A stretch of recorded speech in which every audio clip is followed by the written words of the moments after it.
Hey guys, well, the challenges of RV life. Here's a little wind blowing. Let me show you what I got going. I was busy driving, heard some noise, and yeah, blew a tire. So, I got a tire to change. I'll check you guys later. See ya. Ugh.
Hey everybody, Moe the RV and me is back. How you doing? If you guys follow 1 Year Out Productions, the update series, I made a mention a while back that Moe the RV and me was on hold for a little while I was trying to rethink the format, and I've given some thought, and what I'm going to be doing is a Moe the RV and me every other week, and then a My Wisconsin every other week. So My Wisconsin will be on a 2-week rotation along with Moe the RV and me.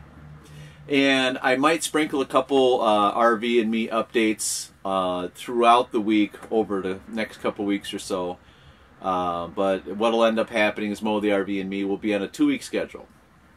So yeah, I put some real thought into it as far as what to do, having 3 programs: the update series, My Wisconsin, and Moe the RV and me. And I've come to the conclusion, which should be the easiest thing right now, considering my regular work schedule along with this, that I'm going to put it on a rotation. And as time allows, I may end up putting things out more regularly. But for the time being, you're going to see me here with Moe over in a 2-week period. So yeah, Moe the RV and me is back on its own channel now. So if you're over on 1 Year Out Productions, I have a link over there from the update series to this channel, along with Moe the RV and me, 1 Year Out Productions. So what am I doing today? Well, if you guys watched the Moe the RV and me, and I'll put a link down below when I did the long shakedown cruise where I took Moe out on a really long distance trip, and I blew a tire, and what that did is it really made me think that I have to make a long list of things to do with Moe here, because of her previous life. She was just a every so often, couple times a year RV, and she suffers from age, basically, and I don't want to say the previous owners neglected her, but there is a certain amount of neglect and perhaps upkeep that wasn't done. So I'm going to get started here. I got the refrigerator work going right now, and I'm going to bring the camera around and I'll show you. I made a rookie mistake when I took Moe out and brought her home and got her ready for some of the updates and repairs that I want to have her ready for more regular RV living. I turned everything off, cleaned all the food out, and I closed the refrigerator door and forgot about letting her air out. So I made a rookie mistake, and I'm gonna bring the camera down and show you what I got to do, and then I'll film a little bit about it. And then I'm going to show you the list of things I got going and stuff that I have checked off and things that I still have to do for more regular RV life, as it were. So here we go. Alright, so you see I have a screwdriver here and a towel, and I've got a little bit of start on it. And basically I have just some glass cleaner, and people may say, oh, you gotta use vinegar to really give her a disinfectant. Well, I'll tell you what, from my experience, this stuff, just your cheap glass cleaner, dollar store glass cleaner, there is actually alcohols in there as dryers to help the glass cleaner dry when you're cleaning glass. And it is my belief, I may be wrong, so if anybody's watching this video and may want to correct me on it, but it's my belief that with those alcohols in there, that's pretty good disinfectant. And what I'm going to end up doing is letting her dry out really good, and then I'll put a box of Arm & Hammer in there and let her soak up all the moisture in there. As some of you may know or may not know, this RV is actually from the 1980s. It's specifically a 1984 RV. So the technology is, way far back from today's technology, and these older refrigerators, especially like this one, which it is a gas and electric, you should defrost these on a regular basis and let them dry out. And if there's any mold buildup, even with regular use, you can get a little bit of mold buildup. So again, I know everybody knows how to clean a refrigerator, but still, I mean, it's just one of those things to think about, that since this doesn't have a fan blowing air in it like a regular residential refrigerator, it's just basically a cold ice box, that, yeah, moisture can get in there and create a mold problem. So yeah, if you see, I got the screwdriver here, and what I'm doing is just getting up in all the grooves of the refrigerator to clean the mold out of the little sections that where the shelves go. And what I'm going to do in a little bit too is I'm going to show you the shelves. That's actually part of my grand plan of cleaning and upgrading a little bit. And it will kind of prove out a little bit what I was talking about with moisture and the issues with that. So let me finish cleaning this guy up here and real good, and then I will show you the shelf, and then we'll carry on. Alrighty, so gasket's all cleaned.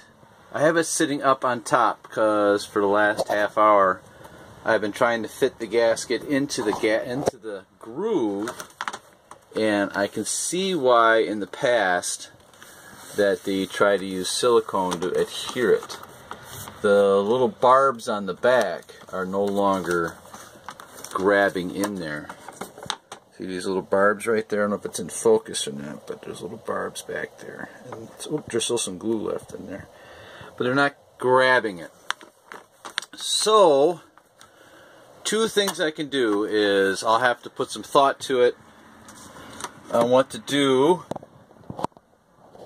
with the gasket. I can either order a new gasket, or I can come up with my way of adhering the gasket to the refrigerator. I'm tempted to say super glue, not caulk. Caulk doesn't work, as you probably noticed when I was cleaning this out. So if you're watching the channel right now and you have an idea, other than maybe buying a new gasket altogether, shoot something down below in comments. So, alright, so the fridge is cleaned, and she is spotless as best I can get her. There are some stains, of course. It is an old refrigerator. The one thing I want to show you is a project that will be coming up. Not today, but you can see these are all rusty and icky. So I will be sanding those down and painting them with something nice. Probably a good epoxy paint. But yeah, I got all the mold cleaned out after my little mistake. And let me get things cleaned up in here, and then I'll pick up in a minute And let me turn the camera around. Hand in the camera. Sorry, I'm using my phone. I will show you a couple of other projects I'm working on. So, see you guys in a little bit. And I am looking at the hot water heater. And if you look in here, same situation. You have a thermocouple and a spark igniter, which is in there. And it looks pretty dirty. And what's been happening is the hot water heater will turn on and it'll fire, and then once it gets going, it'll suddenly shut off. And likely the case, if I get the camera up there as best I can without it going blurry on me, you can even see from out here, right up there, there's some corrosion, some dirt or something on there, and it is causing an overheating of the thermocouple. It gets super hot, and then it thinks that it needs to turn off. Also, if you look up here on the control valve, the outlet control valve, there is an adjuster that is for hotter and colder, similar to what you have on a furnace thermostat, and that's what this is, and that may be failing. Unfortunately, I will have to take this apart, pull that out, and see if there is a issue with the connection. And I'm going to bring you back into the RV and kind of give you an idea what I'm talking about with the connection. So there is the thermostat for the furnace. The furnace just turned off, so it's not going to do anything. But if you look at this little gadget right there, and if you turn the thermostat to a certain point, see if it's going to do it, and it's not, so I'll move it with my finger. And it's connected to this coil which senses temperature, and if this touches that, can't get it to touch. If it touches, like so, it closes a circuit and then tells the furnace that it's time to turn on and heat. See how it moves there? It's warm enough in here right now where it's not going to touch. That's why I had to push it over a little bit. So yeah, that's basically the simplest way I can explain how the dynamics of these things work. And again, as I had mentioned previously, this is an older RV. The maintenance was probably not done on a regular basis. Thankfully, with my background, I know all these things here. I'm not an expert, but I do have exposure to it. So that'll be in later videos on how to repair those things. So let me get the list back out here and show you what I got to do next. Saw in a previous video a while back. Oh, camera's in here. Hide my other camera. Hang on. Alright. I replaced the water line. That red line right there. I had to do a splice and a replace. And you'll see the splice. It's kind of dark in there, but you can see the splice in the back. But you notice a bowl here. And to my chagrin, as I was using the sink, and I was like, why is it still wet? Oh my God, it's still leaking. But I saw, and if the camera's going to pick it up, there's a small crack here. And the camera may not pick it up, but there's one right there as well. And this sink's not a total loss. It actually can be repaired. And what I'm going to end up doing is, I hopefully can do it from inside with it in place, or I have to pull it out. But what I'm going to do basically is, this is likely a PVC material, plastic material, and there's actually repair kits for that. But what I'll end up having to do is take this drain out and from the bottom side seal all that back up. And I will always have this crack line, but I can use a PVC friendly material underneath and repair that crack and make it watertight. That's a pretty simple fix there. So I have to figure out what's going on with the fan.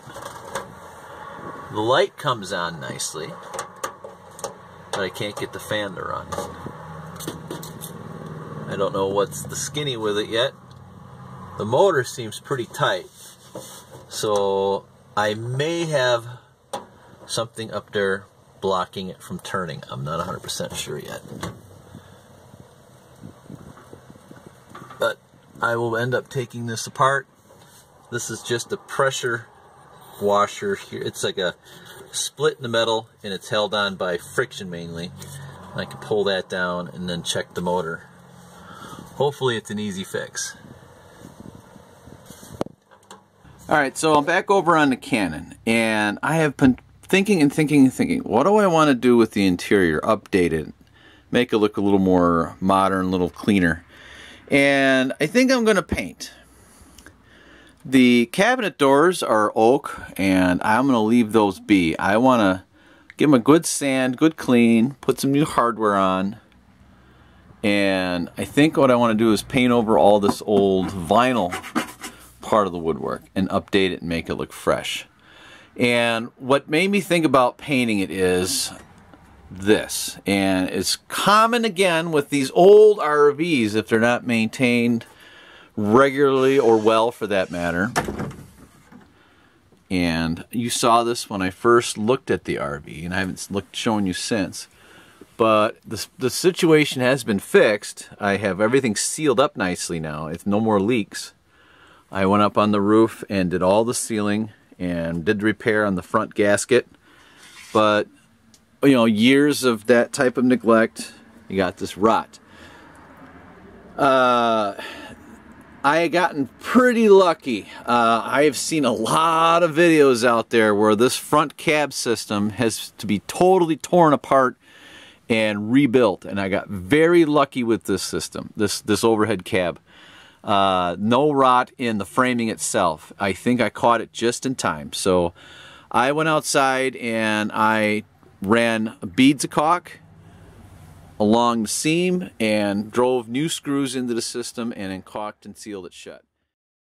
Well guys, I hope you enjoyed this edition of Moe The Rv Me. We're back.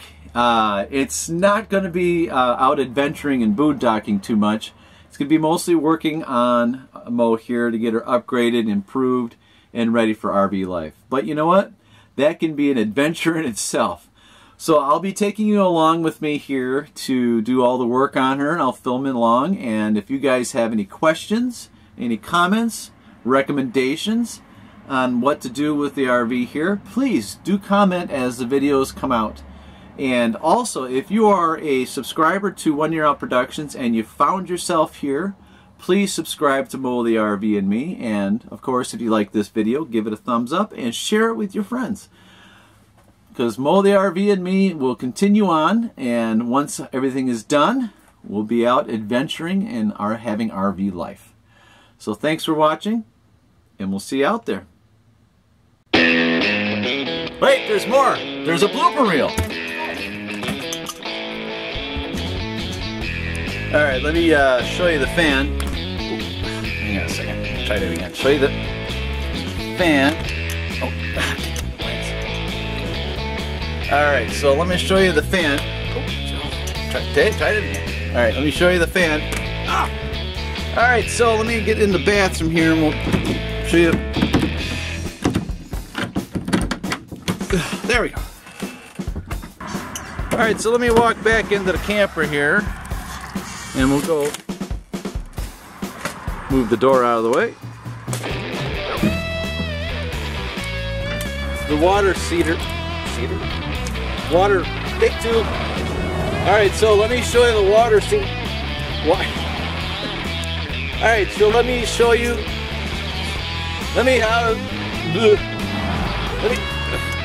there it is. Thank you. Who's that doggy in the window?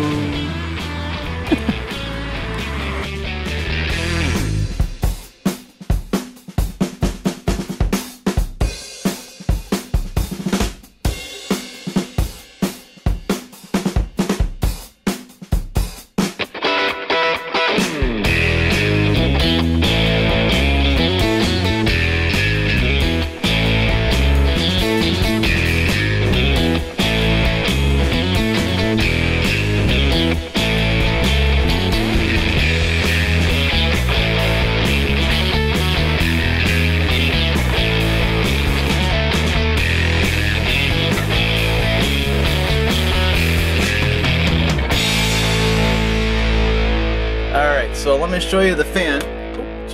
Try it again. Alright, let me show you the fan.